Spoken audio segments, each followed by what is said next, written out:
శివుడాజ్ఞ లేనిదే చీమైనా కుట్టదు అని చెప్పి. అంటే ఏ పని చేసినా శివుడాజ్ఞతోనే చేస్తారనా దాని అర్థం? లేదంటే ఆ మాట ఎందుకు నానుడిలోకి వచ్చింది? మీ మాటల్లో తెలియజేస్తారా? అమ్మ, సృష్టి స్థితి లయాలన్నిటికీ కూడా మూలం పరమాత్మ. ఆ పరమాత్మని ఒక శివుడిగా తీసుకుందాం. తర్వాత ఆయన నుంచి అంటే ₹1 బిళ్ళ అనుకోండి. పూర్వము ₹1 ఇస్తే బెంగాల్లో 3 టంకణాలని ఇచ్చేవాడు. దాన్ని ఇప్పటికీ వాళ్ళు టకా, టంకణాలు, టకా అనే శబ్దంతో వాడతారు. టకా అంటే వాళ్ళకి డబ్బులు.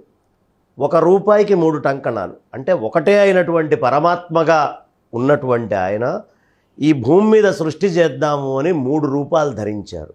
బ్రహ్మ, విష్ణు, మహేశ్వరులుగా. ఈ 3 కలిస్తే మళ్ళీ అదే.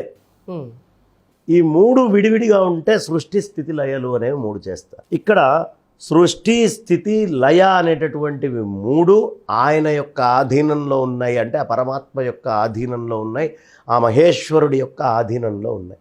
ఆ మహేశ్వరుడి యొక్క ఆధీనంలో ఉన్నాయి. ఆ మహేశ్వరుడు అంతటా ఆయన నిండి ఉన్నాడు. ఎక్కడ ఉన్నాడు? అణోరణీయాన్ మహతో మహీయాన్. ఇక్కడ ఉన్నాడు, ఇక్కడ లేడు అనేటటువంటి మాట లేదు. అంతటా ఆయన వ్యాప్తి చెందున్నాడు. శివుడు లేని ఏ ప్రదేశాన్నైనా అందులో ఇకారము, శివశబ్దములో శి అనే దాంట్లో ఇకారము శక్తి బీజం. ఆడవాళ్ళకి మనం చెప్పేటప్పుడు ఈ తోటి ముగుస్తుంది, కిరణ్మయీ అని. అవునా? ఈ అనే శబ్దం స్త్రీ ధాతువుకి గుర్తనమాట. అందుకని శివ అనేటటువంటి శబ్దములో ఇకారము శక్తి. ఈ శక్తి ఎక్కడ లేదో అది శవంతో సమానం, జడమైనటువంటి వస్తువు. అంటే శివుడి యందు ఇకారము శక్తి ఉంటేనే చైతన్యము. శివుడి యందు ఆ శక్తి గనక లేకపోతే అది జడం. అంటే మన లోపల పరమాత్మ ఉన్నాడు. ఈ పరమాత్మ ఉన్నట్టుగా బయటికి ఎప్పుడు గోచరిస్తున్నాడంటే ఇందులో శక్తి కూడా ఆవహించి ఆ పరమాత్మతో ఉంది. ఒక్కసారి శక్తి ఇది వదిలేస్తే పరమాత్మ తన తపస్సులో తను ఉంటాడు. ఇది జడమైపోతుంది, నిర్జీవం అయిపోతుంది. కాబట్టి ఇందులో ఏం జరగాలన్నా శక్తి అనేటటువంటిది పనిచేయాలి. శక్తి ఎవరికి బద్ధురాలై పనిచేస్తుంది? శివుడికి బద్ధురాలై పనిచేస్తుంది. అందుకని ఏ పని చేయాలన్నా శక్తి కావాలి. శక్తి పని చెయ్యాలి అంటే శివుడి యొక్క ఆజ్ఞ ఉండాలి. శివుడి ఆజ్ఞ లేకపోతే చీమ ఇట్లా కాలు లేపి కుట్టాలి అన్నా శక్తి కావాలిగా చీమకి. శక్తి లేకపోతే ఎక్కడి నుంచి కుడుతుంది? నువ్వు ప్రశ్న వేయాలన్నా నీ లోపల నుంచి శక్తి ఉండాలిగా. నేను సమాధానం చెప్పాలన్నా నా యందు శక్తి ఉండాలి కదా. కాబట్టి శక్తి అనేటటువంటిది ఈ మొత్తము సృష్టిని నడిపించేటటువంటిది. అంటే ఇన్ని జీవరాశులు ఉండగా ఆ చీమ పేరునే ఇందులో కలపడంలో ఏమైనా ఆంతర్యం ఉందా అండి? ఇక్కడ చెప్పేది పిపీలకాది బ్రహ్మ పర్యంతం, కంటికి గోచరమయ్యేటటువంటి వాటిల్లో అతి చిన్నదైనటువంటి ప్రాణి అనే సూచనప్రాయంగా చెప్పడానికి చీమ అనే శబ్దాన్ని వాడతారు. దీన్నే సంస్కృతమునందు పిపీలకాది బ్రహ్మపర్యం. పిపీలకం అంటే చీమ, బ్రహ్మ అంటే అంతటా నిండి ఉన్న పరమాత్మ.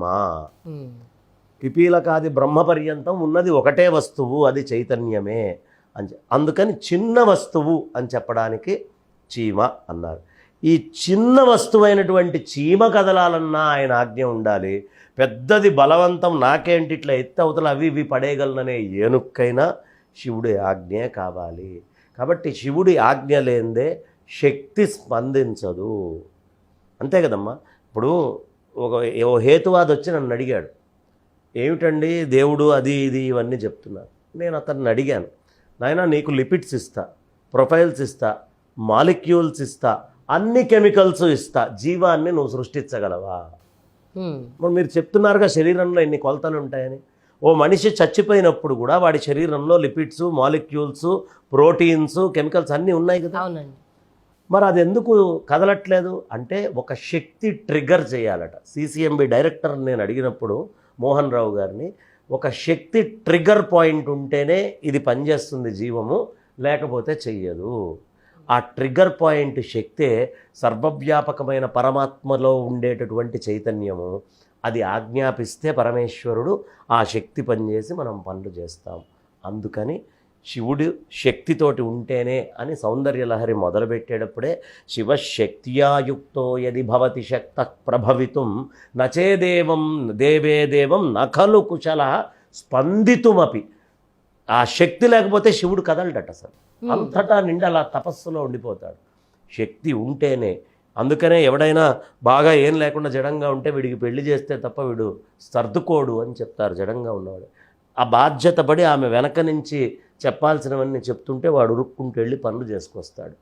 అందుకని శక్తి అనేటటువంటిది శివుడితో పాటు ఉండి శివ ఆజ్ఞని నిర్వర్తిస్తుంది. అందుకోసం శివుడు ఆజ్ఞ లేనిదే చీమైనా కుట్టదు అని పెద్దలు చెప్తారు.